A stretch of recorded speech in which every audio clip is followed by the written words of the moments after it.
어린 아이로부터 성인에 이르기까지 요즘 유튜브가 우리 생활 전반에 많이 밀착돼서 활용되고 있는 것을 보고 있습니다. 그렇게 되는 현상의 이유는 아주 간단합니다, 여러분. 생각해 보시면 우리가 어떤 정보를 받아들일 때에 어떤 문서나 글을 통해 이해하기보다는 영상을 보면서 직접적으로 보고 느끼는 방식이 아무래도 우리에게 더 흥미가 있고 끌리기 때문에 그런 영상 매체 유튜브가 우리에게 잘 다가오는 것입니다.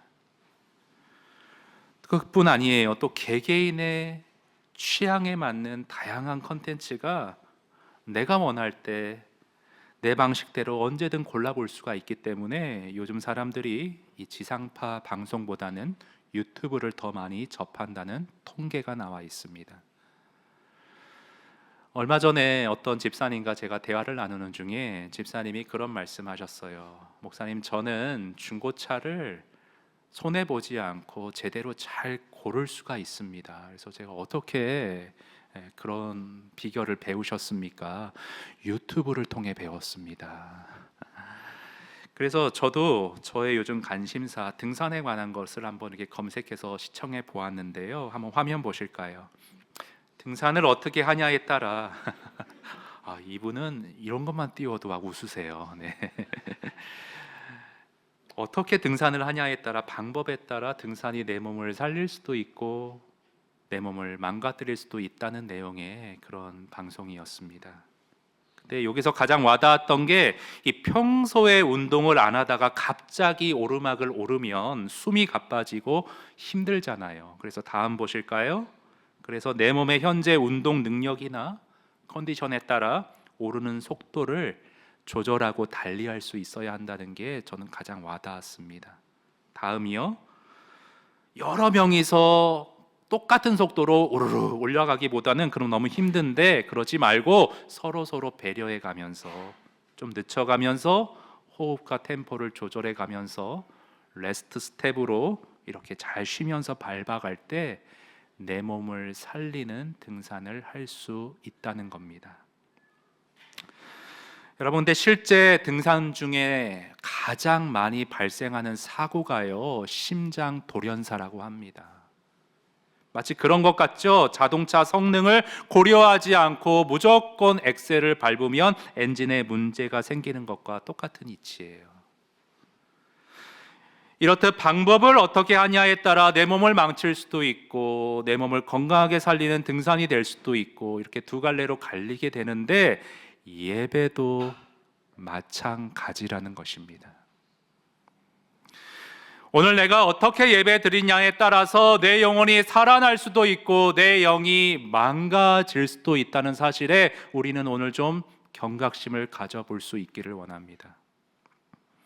매주 우리가 일정하게 반복적으로 드리고 있는 이 예배, 과연 이 시간이 내 영혼에 플러스가 되고 양약이 되고 있는지 혹은 나에게 마이너스가 되고 있는지 오늘 한번 같이 점검해 보길 원하는데요. 전도서 5장 본문을 중심으로 오늘 나는 어떻게 예배드리고 있는지 그 세 가지 내용, 세 가지 점검 질문을 우리 한번 살펴봄으로 나의 예배를, 오늘 내가 드리는 예배를 세밀하게 함께 살펴볼 수 있기를 원합니다. 자, 첫째로요, 나의 예배를 점검해 보기 위한 첫 번째 질문은 집중력 없이 그저 형식의 습관으로 오늘 내가 예배드리고 있지는 않은지 먼저 이것을 점검해 보기 원합니다. 오늘 성경 1절을 보시면요, 너는 하나님의 집에 들어갈 때에 내 발을 삼갈지어다.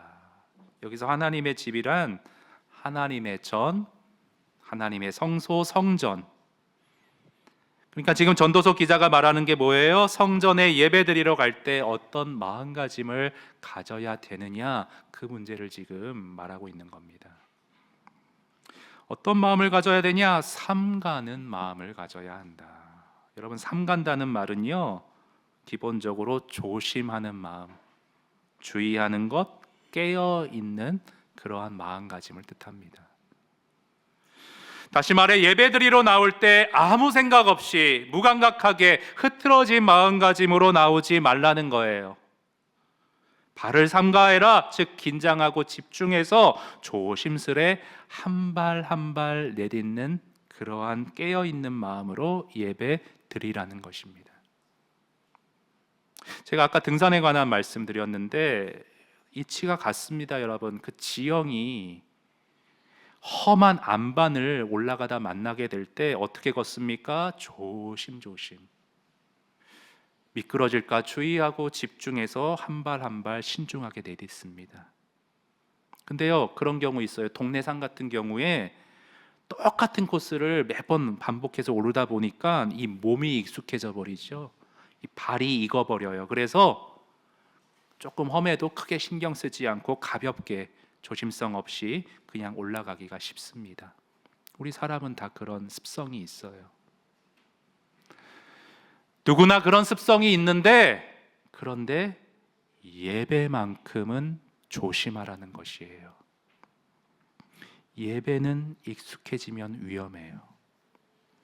똑같은 장소에서 동일한 시간에 반복적인 순서로 드리는 이 예배가 자칫 습관적인 형식으로 알맹이 없는 껍데기의 예배로 전락할 위험이 있다는 것입니다. 그래서 우리는 하나님의 집에 갈 때에 발을 삼가하는 깨어있는 조심성을 가질 수 있어야 합니다.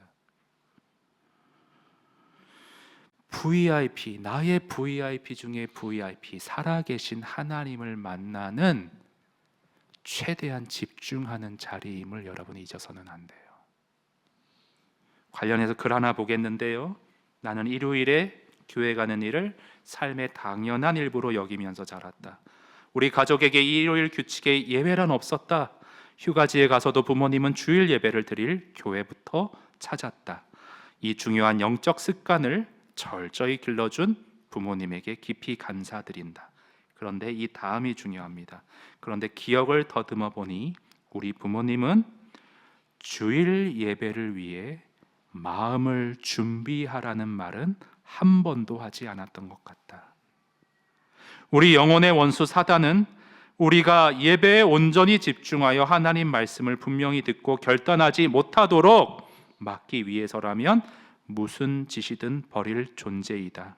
호시탐탐 우리를 방해하려 할 텐데, 그런데도 우리는 너무도 자주 준비되지 않은 마음으로 예배당에 들어가는 때가 비일비재하다. 여러분, 오늘 이 주일 이 자리에 나오실 때 어떤 마음의 준비를 하고 나오셨습니까? 하나님 말씀에 내 마음을 활짝 열어 집중하고자 하는, 내 영혼을 살리는 그 지극히 중요한 일을 위해 여러분 얼마나 생각하고 가다듬고 마음의 준비 가운데 이 자리에 나오셨습니까? 오늘 우리가 이 본문 1절의 말씀을요, 그저 예배를 잘 준비해서 나와야지 이렇게 할 것이 아니라, 내가 자칫 어떻게 준비되지 않은 마음으로 흐트러질 수 있는지 보다 좀 구체적으로 이해하고 나에게 말씀을 적용하기 위해서는 이 말씀의 1절 말씀의 그 배경을 여러분이 아셔야 돼요. 전도서 기자가 어떤 상황에서 어떤 모습의 백성들에게 이 말씀, 삼가라는 말씀을 했는지 조금 더 우리 심층적으로 살펴볼 텐데, 여러분, 너무 우리 성도 소리교회는 저번에 강사님 오셔서도 말씀하셨는데 너무 말씀에 집중해서 듣는 열의가 느껴진다. 그래서 주석 같은 걸 인용해도 충분히 따라오실 수 있다라고 저는 생각을 합니다. 그래서 한번 이 1절 말씀의 배경이 되는 그 주석의 내용 보겠는데요. 전도자는 지금 형식주의의 죄를 범하여 자신들의 불순종의 죄를 드러내 보였던 백성에 대해 경고할 필요를 느꼈던 것 같습니다. 백성들은 외적으로는 종교적 형식을 따르는 듯 보였지만 그것은 내면의 온전한 순종이 아니었다. 예를 들어 말라기 1장 8절 같은 데 보면 드러나죠. 만군의 여호와가 이르노라, 너희가 눈먼 희생 제물을 바치는 것이. 그러니까 여기서 눈먼 희생 제물이란 하나님 앞에 온전한 제물을 바치라고 레위기 같은데 길게 말씀하고 있는데 흠이 있는 눈먼 희생 제물을 바쳤던 거예요. 어찌 악하다 하지 않겠으며 저는 것 병든 것을 드리는 것이 어찌 악하지 아니하냐. 이제 그것을 너희의 지도자 총독에게 한번 드려보라. 그가 너를 기뻐하겠으며 너를 받아주겠느냐. 하물며 하나님은 어떻겠느냐, 그 말씀이죠. 겉으로는 희생 제사가 드려지는 듯 보였지만, 예배를 잘 드리는 듯이 형식적으로는 잘 준수하는 듯 보였지만 실상은 흠이 있는 것들로 드려지는, 하나님이 기뻐하지 않으시는, 받아주시지 않는 악한 제사였던 것이다. 이처럼 외적으로는 순종하면서도 내적으로는 불순종하는 태도들을 그 당시에 흔히 우리는 접할 수 있다는 현상으로 전도자가 보고서 이 지적을 했던 것이라 그렇게 기술하고 있습니다. 이 마지막 자막 잠깐 띄워주시겠어요? 여러분, 우리는요 지금 겉보기에 이 예배당에 나와서 주일 성수 잘 지키며 신앙생활 잘 하는 듯이 보여집니다. 입으로 찬양을 했고요, 두 손 모아 기도했고 지금 귀로 말씀을 경청하고 있습니다. 그러나 이러한 외적인 모습이, 이러한 모습이 정말 내 마음, 내 내적인 마음의 중심과 일치되어 있는가? 나의 내면은 정말 하나님의 말씀에 집중하면서 주님 그 말씀 그대로를 따르고 순종하기 위한 열망으로 이 자리에 사모함으로 나와 있는가? 내 외적인 모습 뒤에 부실한, 전혀 그러한 열정이 흐트러져 있는 그러한 흐트러진 중심의 예배자의 모습은 아닌가? 오늘 그 지적을 1절에서 전도자가 하고 있는 것이지요. 여러분 아시지요? 하나님은, 성경에서 여러분이 접하는 하나님은 무엇을 싫어하십니까? 형식적인 외식과 위선을 하나님은 극도로 싫어하십니다. 나는 중심을 다 보는 모든 것을 하는 하나님인데 어찌 내 눈을 속이려 드느냐? 너의 마음은 그렇게 진심과 멀어져 있는데 어찌 형식적으로 그렇게 그럴듯한 모습으로 거짓된 예배를 드리려 하느냐? 어찌 그것이 악하다 하지 않겠느냐? 어찌 내가 그것을 기뻐할 수 있겠느냐? 받을 수 있겠느냐? 여러분, 그 당시 백성들에게 하셨던 이 지적이 오늘 나와 전혀 무관하다고 할 수 있습니까? 여러분, 우리는요 그때 그 당시의 백성들과 똑같은 죄성을 가지고 있는 사람들입니다. 시대가 달라졌지 인간의 본연의 본성이 달라진 건 아니에요. 목사님, 저는 항상 마음을 잘 가다듬고 토요일부터 기도하며 이 자리에 나왔는데요. 예, 감사한 일이죠. 그런데 자신하시면 안 돼요. 오늘 어제 잘했다가도 내일 삐끗할 수 있는 게, 언제든 어긋날 수 있는 게 저와 여러분입니다. 그러므로 여러분, 이 첫 번째 점검사항, 집중력 없이 그저 형식의 습관으로 나도 모르게 굳어질 수 있는 이 위험성을 늘 점검하고 나를 살피고, 겉으로 보여지는 모습 말고 내 내면의 중심이, 예배의 자세가 어떠한지를 늘 점검하고 살필 수 있는 저와 여러분 되시기를 바랍니다. 여러분, 이 예배의 기본이 다져진다면, 그러면 그 다음으로는 그 다져진 터 위에 이제 예배의 은혜, 말씀의 은혜가 삶의 열매로 맺혀져야 그게 순서일 텐데요. 그것이 두 번째 점검 사항입니다. 오늘 나는 제대로 예배드리고 있는지 점검하는 두 번째 질문은 무엇이냐? 예배드림이 삶과 인격의 자라감으로 실제 연결되어 있는가 하는 것입니다. 오늘 받은 은혜가 내 삶의 통로로 실제 은혜의 물줄기가 흐르고 있는가? 여러분, 2절, 3절에서 오늘 전도서 기자가 그것을 지적하고 있는데요. 삶으로 연결되지 않는 예배. 우리 2절, 3절 우리 다시 한번 읽겠습니다. 시작. 너는 하나님 앞에서 함부로 입을 열지 말며 급한 마음으로 말을 내지 말라. 하나님은 하늘에 계시고 너는 땅에 있음이니라. 그런즉 마땅히 말을 적게 할 것이라. 걱정이 많으면 꿈이 생기고 말이 많으면 우매자의 소리가 나타나느니라. 제가 어제 한 순자님과 이렇게 대화를 나눈 일이 있었는데요. 순자님과 누가 이렇게 서로 미리 계획하고 이렇게 합의하도록 짠 게 아닌데, 그렇죠, 그렇죠, 서로의 경험 속에 역사하시는 한 성령에 의한 가르침이 너무 공감이 돼서 이렇게 맞장구 친 그러한 순간이 있었습니다.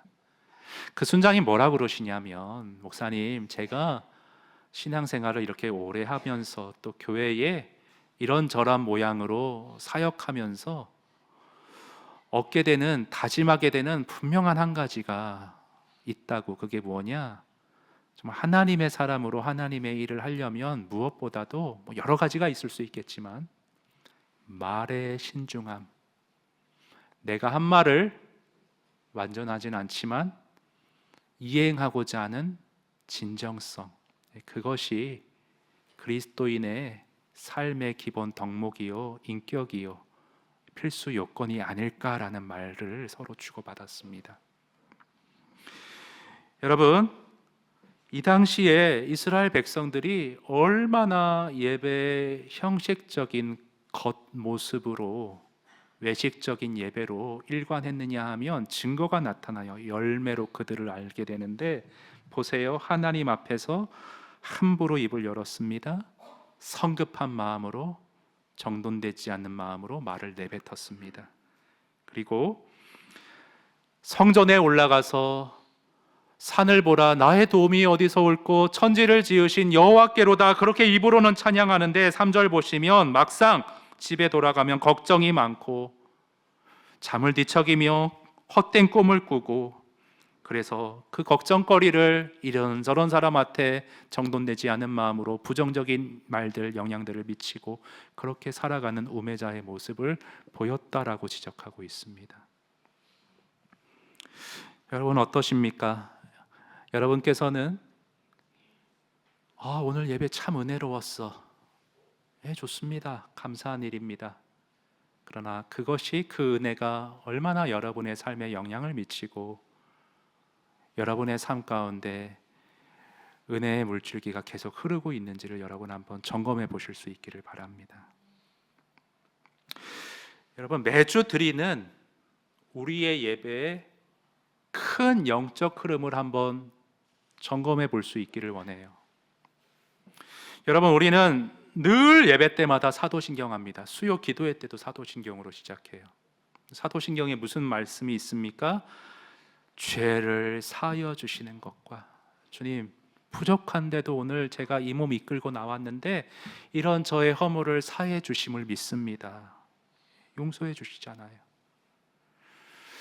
여러분, 우리 인생은 복음의 관점이 아니면 너무 우울해요. 시들고 쪼그라들고 굽어지고 죽게 되고 병들어요. 그런데 사도신경에서 고백하는 복음에 의한 우리의 확신은 뭐예요? 몸이 다시 사는 것과 죄를 사하여 주시는 것과 죄 사함 받은 우리는 영생의 몸으로, 완전한 부활의 몸으로 다시 살게 될 것을 믿습니다. 여러분, 이게 얼마나 큰 복음인 줄 몰라요. 제가 주중에 어느 한 여집사님을 만났는데 예쁘게 스카프를 목에 이렇게 매셨어요. 그래서 제가 농담으로 집사님 스튜어디스 같으세요. 그랬더니, 목사님, 제가 이 스카프를 왜 했는 줄 아세요? 목을 보호하려고 그러셨나? 잘 모르겠는데요. 목에 주름 감추려고요. 예, 우리는 자꾸 이렇게 주름이 져요. 우울해질 수 있어요. 그런데 부활의 가장 아름다운 모습으로 살아날 것을 믿는 사람들이에요. 그리고 몸이 다시 사는 것과 그것이 영원하다는 것을 믿습니다. 여러분, 우리는 어제 미세먼지 하나 없는 봄날 우리가 누렸죠? 아무리 지금 추워도, 비바람이 불어도 봄이 곧 오리라는 것을 희망하는 긍정의 에너지와 복이 가득 찬 사람들이 바로 저와 여러분입니다. 예배 때마다 그 복음의 은혜를 마음에 담고 가는 거예요. 그런데 그런 파릇파릇한 새싹과 같은 생명과 뭔가 포용과 죄사함의 어떤 나도 수용함이 삶에서 드러나야 될 텐데, 여러분 멀리 갈 거 없어요. 가정에서 어떻게 하세요? 나와 다른 가족, 나와 다른 의견들 다 수용할 수 있는 넉넉함이 있으세요, 여러분? 여러분, 내가 용서받는 건 좋은데 다른 사람을 용서하는 거는 꺼려지는 게 우리예요. 그렇죠?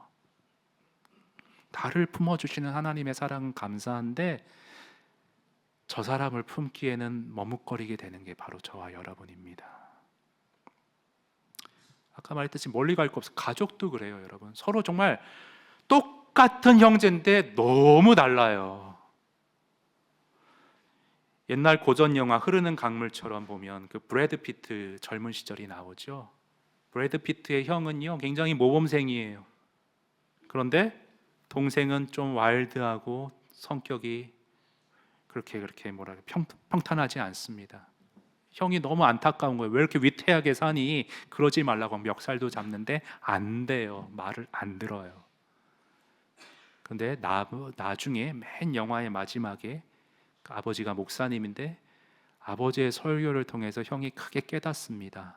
그 대사가 뭐냐면 완전한 이해 없이도 우리는 완벽하게 사랑할 수 있습니다. 사실 이렇게 우리 삶에 이 사랑이 흘러가야 맞아요. 하나님이 하나하나 따져서 그래 내가 너 이렇게 이해해서 이건 오케이 저건 아니 이렇게 해서 받아줬나요? 아니죠. 수용이 안 되는데 아까 찬양했듯이 놀라운 사랑, 경이로운 사랑으로 완전한 사랑으로 저와 여러분을 품어줬기에 오늘 우리가 이렇게 예배드릴 수 있지 않습니까? 근데 이 사랑이 너무 고맙고 감사한데 내 주변으로 가족에게로 제대로 흘러가지를 못해요. 왜? 이기적이고 나 중심이니까. 은혜 받는 건 좋아하는데 주는 건 싫으니까. 제가 한 순장님을 신방했습니다. 한 달 정도 된 것 같아요. 부부셨는데 제가 연수한 목사가 이런 말 하는 게 좀 안 어울릴 수 있는데 특히 어르신들 앞에서 제가 요즘 나이를 그래도 한두 살 더 먹어가다 보니 예전보다 눈물이 그렇게 많아지더라고요. 제가 신방하면서 울었는데요. 우리 한 남자 순장님이 아내 순장님을 향해서 이런 말을 했어요. 나는 당신을 평생 빛내주고 싶다고. 그런데 여 순장님이 우는 게 아니라 제가 울었어요. 얼마나 민망합니까? 순장님들도 다 당황했을 거예요. 제가 순간 성령이 때리는 거예요. 너는 왜 아내에게 저런 생각을 못했니? 왜 너만 빛나고자 하니? 순장이 저런 말을 하는데 목사가 돼서 뭐하니? 눈물이 나더라고. 참 이렇게 주책이라고 해야 되나? 왜 그런지 모르겠어요. 그래서 여러분 여기서 우리는 중요한 질문 하나를 짚고 넘어가고 싶어요. 자, 예배 때 내가 정말 준비된 마음으로 말씀을 정말 내 삶에 담고자 하는 열망으로 집중해서 듣는데, 집중해서 예배 드리는데, 필기하면서 꼼꼼하게 말씀을 받아들이려고 하는데, 근데 왜 예배의 은혜가 내 삶의 열매로 왜 연결되지 못하는 걸까? 집중해서 예배 드리는데 큰 장벽이 저와 여러분 안에 바리케이트로 쳐져 있기 때문이에요. 그 장벽이 뭔 줄 아세요? 순종의 대가를 지불하기 싫어하는 우리의 속성이에요. 헌신하고 감내하고 값을 치르기 싫어하는 죄성이 저와 여러분의 중심에 딱 자리를 잡고 있습니다. 이것이 세 번째 대지의 내용인데 우리 세 번째 점검 질문은 같이 한번 읽어보겠습니다. 시작. 예배 때 결단한 내용을 위해 헌신하고 있는가? 여러분 우리는 은혜 받는 건 좋아하는데 헌신하기는 싫어해요. 글을 하나 보겠습니다. 우리는 종종 영적인 삶이 아닌 세속적인 활동에 훨씬 더 많은 시간과 재정을 아낌없이 투자하며 산다. 점검해보라. 당신의 신앙은 말인가 삶인가?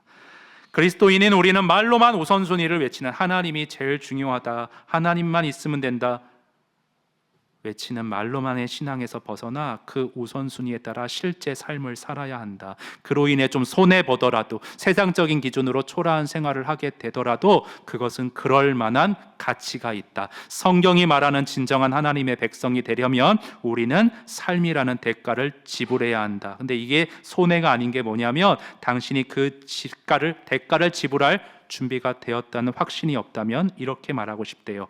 영원에 비할 수 없는 큰 유익을 위해 잠시의 불편을 감수하라고요. 그렇죠, 여러분. 말로 하긴 쉬워요. 근데 실제 삶으로 행동하고 대가를 지불하는 것은 꺼려집니다. 저와 여러분은 불편과 희생과 손해를 감수할 만큼 아직은 우리가 더 성숙해야 가야 할 길이 더 많이 남은 것 같습니다. 여러분, 오늘 본문의 백성들도 똑같았어요. 이스라엘 사람들도 똑같았어요. 우리 4절, 5절, 6절을 교독으로 읽을 텐데 제가 먼저 읽어보겠습니다. 내가 하나님께 서원하였거든 갚기를 더디하지 말라. 하나님은 우매한 자들을 기뻐하지 아니하시나니 서원한 것을 갚으라. 서원하고 갚지 아니하는 것보다 서원하지 아니하는 것이 더 나으니 내 입으로 내 육체가 범죄하게 하지 말라. 사자 앞에서 내가 서원한 것이 실수라고 말하지 말라. 어찌 하나님께서 내 목소리로 말미암아 진노하사 내 손으로 한 것을 멸하시게 하랴. 여러분, 우선 여기 서원이라는 단어가 반복적으로 나오는데 요즘 잘 안 쓰죠. 서원 뭡니까? 하나님 앞에 내가 무엇을 하겠다라고 약속하는 신성한 맹세를 뜻합니다. 그래서 서원이라는 말을 요즘 잘 안 쓰기 때문에 헌신이라는 단어로 저는 좀 바꿔보고 싶어요. 예를 들어 이런 거죠. 설교 후에 우리가 주님 이렇게 살겠습니다 결단하고 기도하잖아요. 서원 비슷하게 하잖아요. 그런데 실제 그렇게 살기로 헌신하라는 말이죠. 말만 하지 말고. 그런데 전반적인 내용은 알겠는데 6절에서 좀 걸려요, 여러분. 6절에 거의 중간에 사자라고 나오지 않습니까? 사자가 뭔가 하나님의 메시지를 전달하는 천사, 하나님의 뜻을 백성에게 전하는 제사장, 그러니까 하나님의 뜻을 전하는 사자, 이렇게 좀 이해하시면 될 것 같고요. 끝부분이 제일 난해해요. 6절 끝에 보면 어찌 하나님께서 내 목소리로 말미암아 진노하사 내 손으로 한 것을 멸하시게 하랴. 이게 좀 뜻이 딱 안 들어오는데 제가 여러 설명 달기보다 성경학자의 풀이를 보고 우리가 그 다음을 한번 이어갔으면 좋겠습니다. 한번 화면 보시죠. 자, 서원한 제사가 백성들 사이에 행해지지 않았다. 그래서 하나님의 사자가 연유를 물어보기 위해서 왔다. 그랬더니 한다는 말이 그건 나의 실수였습니다. 예배자로서의 회피하는 모습을 보였다는 거죠. 그 다음이 중요해요. 그러나 하나님은 보고 계시며 즉각 혹은 조금 양보하여 마지막까지라도 좀 늦더라도 그 서원이 이행되기를 바라신다는 거예요. 근데 그 서원이 이행되지 않으면 하나님께 대한 부주의한 접근 말들은 하나님의 노를 쏟아붓게 하고 우리의 일에 하나님의 심판을 초래하는 결과를 가져오게 될 것이다. 자, 이런 이해 가운데 6절 다시 보십시오. 자, 서원한 것이 실수라고 말할 수 없다. 하나님은 다 지켜보고 계신다. 기다리고 계신다. 내 목소리로 말미암아 그래서 한 말을 지키지 않고 그렇게 가볍게 여김으로 하나님을 진노하게 하지 말고 하나님께로 심판을 행하시게 하지 말라라는 말씀으로 우리가 이해할 수가 있습니다. 여러분, 근데 지금 이렇게 좀 강한 표현으로 쓴 게 왜 그런가 하냐면 그 당시에 백성들도 그렇고 오늘날 우리도 그렇고 이 예배의 핵심 본질, 즉 헌신을 예배자로서 망각하기가 너무나 쉽기 때문에 이런 엄중한 경고의 말씀을 주시는 거예요. 충격요법을 주시는 거예요. 여러분, 예배는요 내가 무언가를 채우고 내가 유익을 얻고 그 이전에 어떤 자세로 나와야 되냐면 하나님 앞에 나를 드린다, 내 삶을 드린다, 헌신한다라는 중심이 꼭 예배에 있어야 합니다. 오래된 베스트셀러인데 릭 워렌의 목적이 이끄는 삶에서 이 부분을 아주 상세하게 다루고 있습니다. 좀 긴 지문인데 오늘 중요한 핵심이기 때문에 집중해서 함께 보도록 하겠습니다. 예배의 중심은 하나님께 나를 드리는 것이다. 그러나 우리는 대개 항복하고 맡기고 순종하고 드리는 것보다는 뭘 좋아하냐? 승리하고 성공하고 극복하고 정복하는 것에 대해 얘기하는 걸 더 좋아한다. 하지만 하나님께 항복하고 나 자신을 내어드리는 것이 예배의 본질 중심이다. 하나님의 위대한 사랑과 자비에 반응하는 것은 자연스러운 것이다. 우리는 우리 자신을 사랑 가운데 그분에게 드린다. 이는 두려움이나 의무감에서가 아니라 사랑으로 하는 것이다. 그가 먼저 우리를 사랑하셨기 때문이다. 자, 로마서의 11장 11장까지 할애해 하나님의 엄청난 은혜에 대해 설명한 후 바울은 우리 삶을 하나님을 예배하는데 온전히 드릴 것을 권고한다. 성도들이여, 하나님은 우리에게 위대한 자비를 베푸셨으니 여러분 자신을 산 제사로 하나님께 드리십시오. 그를 섬기고 기쁘시게 하는데 헌신하십시오. 이것이 여러분이 드려야 할 진정한 예배입니다. 진정한 예배, 하나님께 기쁨을 드리는 것은 우리가 하나님께 우리 자신을 완전히 내어드렸을 때 가능하다.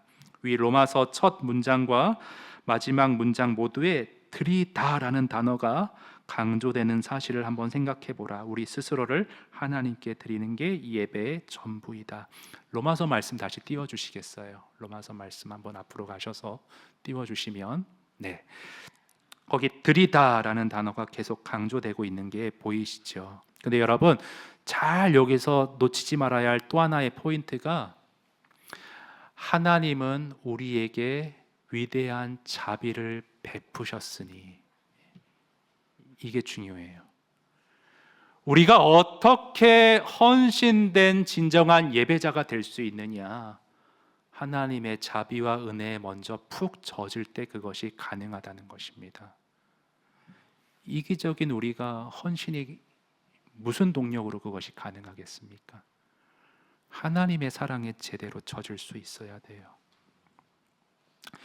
여러분, 근데 우리는 늘 이 균형을 잃기 쉽다는 얘기 제가 많이 드리는데, 오늘 제가 헌신된 예배자의 삶을 위해 두 가지 바로잡을 균형을 좀 말씀드리고 싶어요.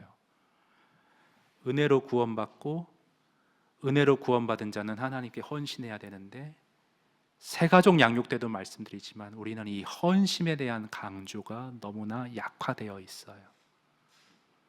십자가의 영광과 은혜는 좋은데 십자가의 고난과 감내하는 손해는 지기 싫어합니다.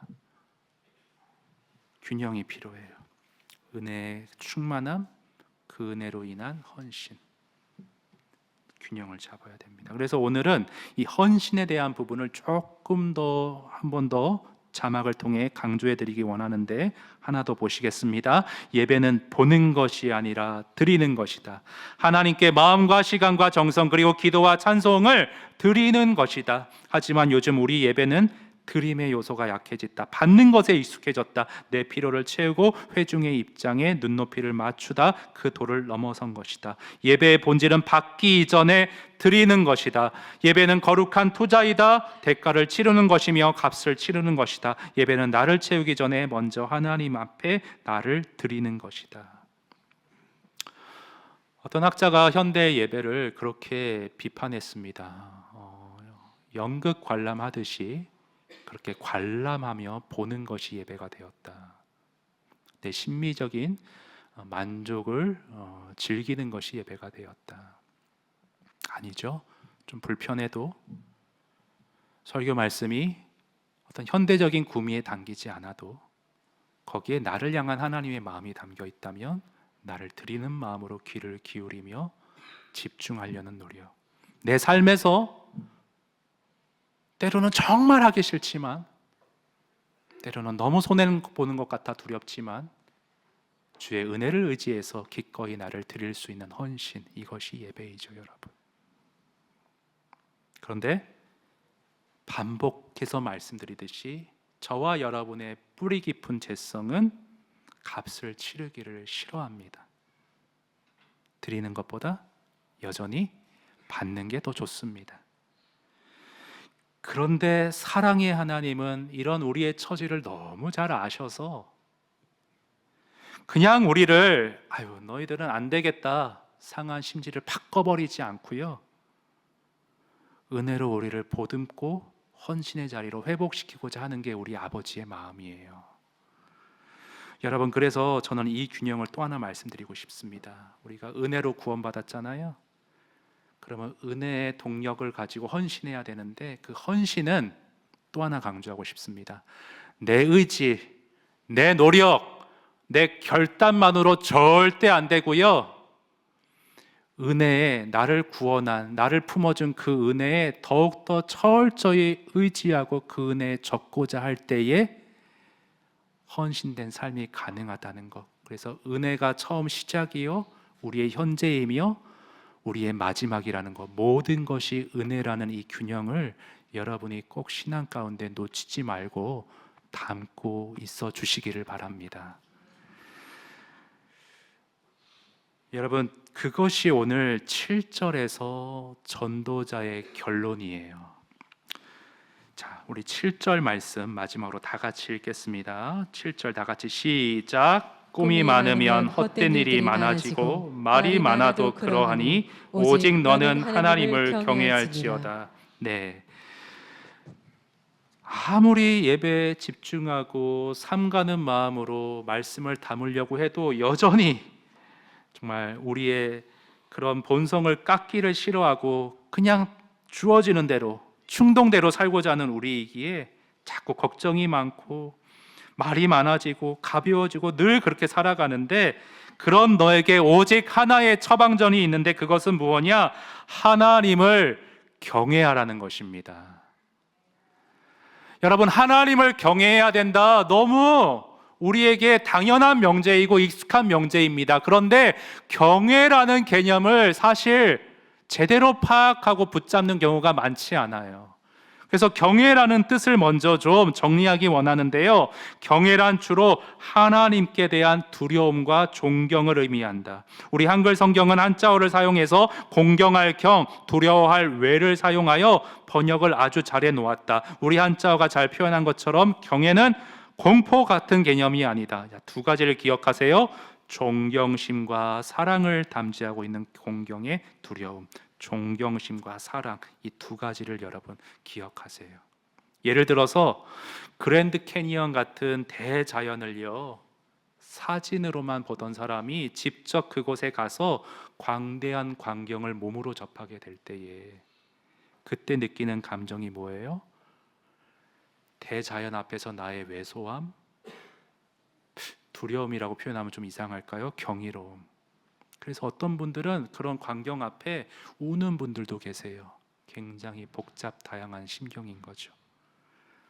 하나님의 대자연과 같은 우리 아이가 지금 반응을 하는 겁니다. 하나님을 경외하겠다고. 네.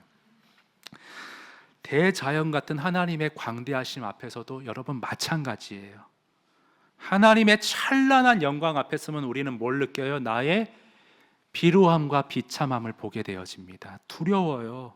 절망스러워요. 그런데 이어지는 감정이 뭐예요?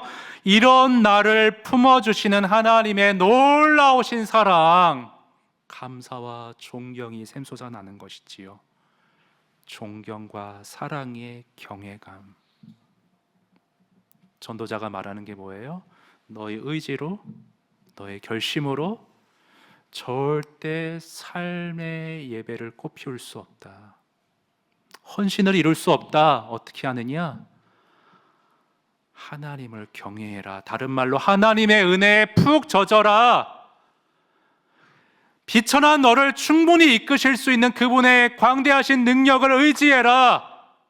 그 사랑만이, 그 사랑을 경외하는 것만이 참된 예배자로 네가 설 수 있는 유일한 길이다. 이것을 오늘 전도서 기자가 저와 여러분에게 결론으로 강조해주고 있는 것입니다. 저는 우리 분당 우리 교회 분리교 29개 교회 다 모든 목사님들 교회들이 귀하지만 최근에 교제한 그 예수 가온 교회라고 있습니다. 그 구리의 갈매동에 위치하고 있어요. 근데 전 그 교회의 주보를 보고 참 많은 감명을 받았는데 주보 표지에 뭐라고 적혀 있는 줄 아세요? 은혜가 모든 것을 바꾼다. 이게 큰 글자로 적혀 있어요. 은혜가 불완전한 나를 바꾼다. 헌신하지 못하는 나를 헌신자로 바꾼다. 여러분, 은혜만이 우리의 불완전하고 이기적인 나의 유일한 소망인 줄 믿습니다.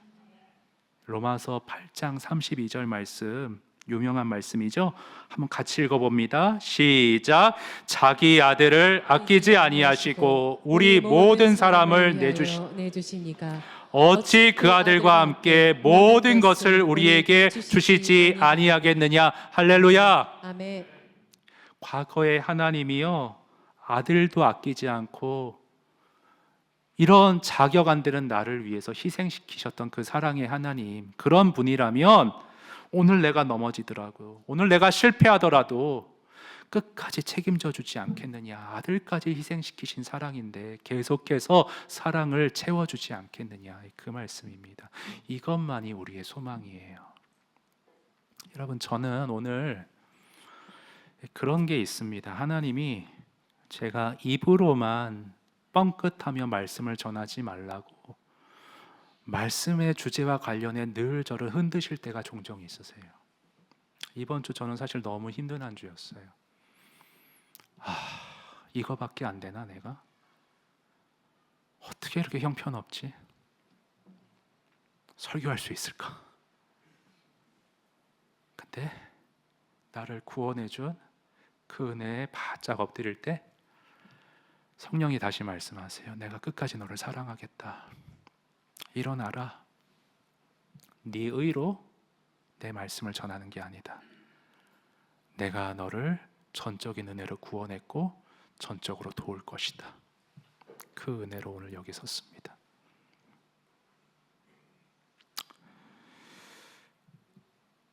여러분, 그래서 저는요 그런 어떤 묵상 가운데, 기도 가운데 이번 특별 편목 때 배운 한 가지 연관되는 하나의 어떤 진리가 떠오르게 됐어요. 그게 뭐냐면 설교학 교수님이 해주신 얘기인데, 설교를 준비할 때 우리 자막을 아주 빨리 띄우세요. 네, 잠깐만 내려주시고요. 네, 감정이 안 잡히잖아. 설교학 교수님이 설교 준비하고 잘 전달하는 걸 위해서만 기도하지 말고 이 설교의 내용이 설교자와 성도님들의 삶에서 열매 맺을 수 있도록 그 일을 위해서도 주중에 계속 기도하라는 거예요. 저는 그게 너무 내가 그러지 못했는데 큰 가르침이었어요. 한번 잠깐 보실까요? 설교자는 하나님의 말씀을 연구하고 설교를 작성하는 순간부터 설교를 전달하고, 또한 설교를 마친 뒤에 전달된 설교가 열매 맺도록 삼위일체 하나님께 겸손하게 간절히 기도해야 한다. 설교란 단순히 예배 시간에 회중들에게 전달된 것으로 끝나는 것이 아니기 때문이다. 설교란 회중들이 각자의 삶의 현장에서 예배 시간에 들었던 하나님 말씀을 순종하여 헌신으로 실천으로 살아갈 때 비로소 완성이 되기 때문이다. 여러분, 저만 기도할 게 아니라요, 우리 여러분께서도 오늘 은혜 받으셨어요? 그러면요, 이 은혜를 가슴에 담고 이 말씀대로 헌신하고 열매 맺기 위해 여러분도 같이 기도해 주세요. 여러분, 저만 기도한다고 될 일이 아니에요. 각자가 하나님, 제 삶에 요구하시는 거 오늘 들었습니다. 제 이런 부분에 대해서 더 깎아내라고, 순종하라고 말씀하시는 거 봤습니다. 근데 제가 안 됩니다. 제가 자꾸 밀어냅니다. 은혜를 더하여 주시옵소서. 내치지 마시고 꺼져가는 심지라고 끄지 마시고 다시 성령의 불씨를 살려 주시옵소서. 저와 함께 이번 주 중에 같이 기도해 보지 않으시겠어요, 여러분? 은혜가 우리를 헌신자로 바꿀 줄로 믿습니다. 여러분, 우리가 이 은혜를 구하며 은혜를 사모하며 은혜의 동력을 얻을 때에 여러분 각자의 삶에서 하나님이 요구하시는 것들에 대한 말씀의 헌신들이 일어나고 내 존재와 삶이 자라가게 되며 우리의 가정, 교회가 한층 더 주님 보시기에 건강한 모습으로 새로워지며 건강한 교회를 통해 혼란스럽고 병든 이 땅을 하나님이 치유해 가실 그 비전으로 우리가 오늘의 말씀을 붙잡고 주중에 함께 기도하는 기도의 사람들로 살아갈 수 있기를 바랍니다. 세상 소망 다 사라져 주의 사랑 끝이 없으니 살아가는 이 모든 순간이 주의 힘을 나는 믿네. 은혜 아니면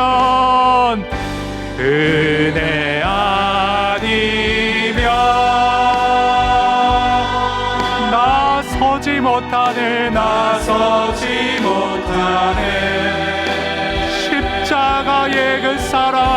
십자가의 그 사랑 능력 아니면 나서지 못하네.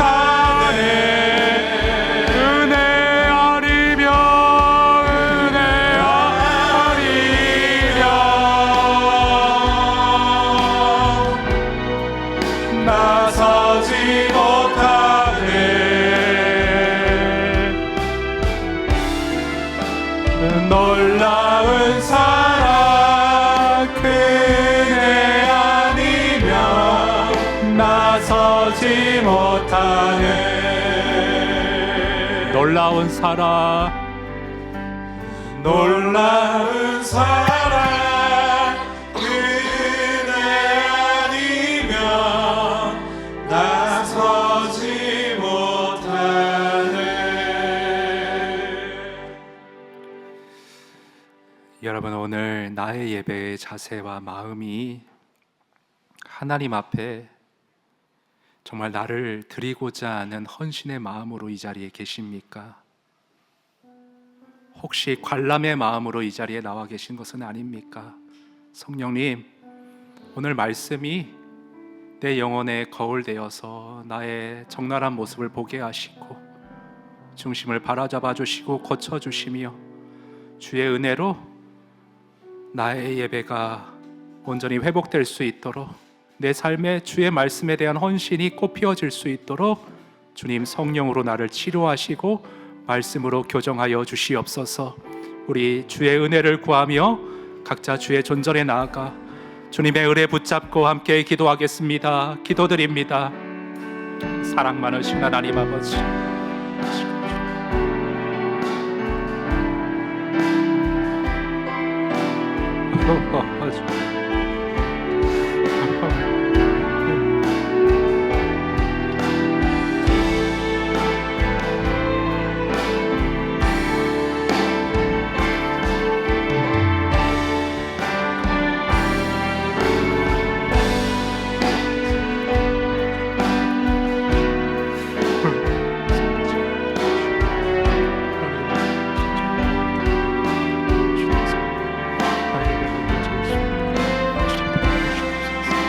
제 힘으로 할 수 없습니다. 저는 죄인입니다. 하나님의 은혜 받기로 주의 은혜를 부어주시옵소서. 주의 은혜 부어주시옵소서.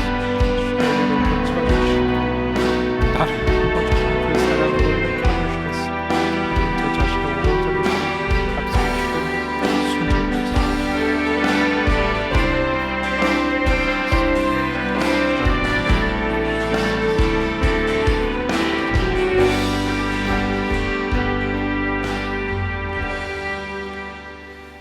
사랑과 은혜가 풍성하신 하나님 아버지, 하나님은 모든 것을 중심을 꿰뚫어 보시는 하나님이신데 살아계신 하나님의 존전 앞에서 혹시 형식의 껍데기로 빈 마음으로 와서 앉아 있었던 적은 없었는지 이 시간 저 자신을 점검하여 주시기를 원합니다.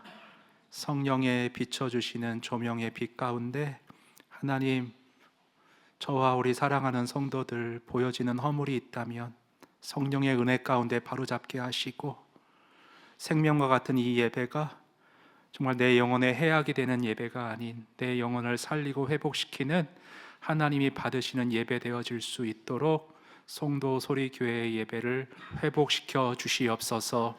하나님, 말씀과 아는 것과 삶이 일치하지 않아 여러 가지 불협화음과 어긋남이 있는 우리네 현실들, 하나님, 예배부터 회복될 수 있기를 원합니다. 예배의 개념부터 바로잡을 수 있기를 원합니다. 관람이 아닌 헌신의 은혜를 구하며 나아가는 우리의 발걸음이 될 수 있기를 원합니다. 우리의 힘으로, 오늘의 결단으로, 의지로 되지 아니하여서 하나님의 은혜를 경외함으로, 은혜를 사모함으로, 기도로 주중에 주님 앞에 무릎 꿇고 이 말씀 붙들고 원하오니, 하나님, 오늘 내 의지로 되지 않지만 성령의 지도와 이끄신 가운데 하나하나 조금씩 헌신의 꽃들이 봄과 같은 은혜로 저마다 꽃 피워질 수 있도록 우리 성도님들을 축복하시고 인도하여 주시옵소서.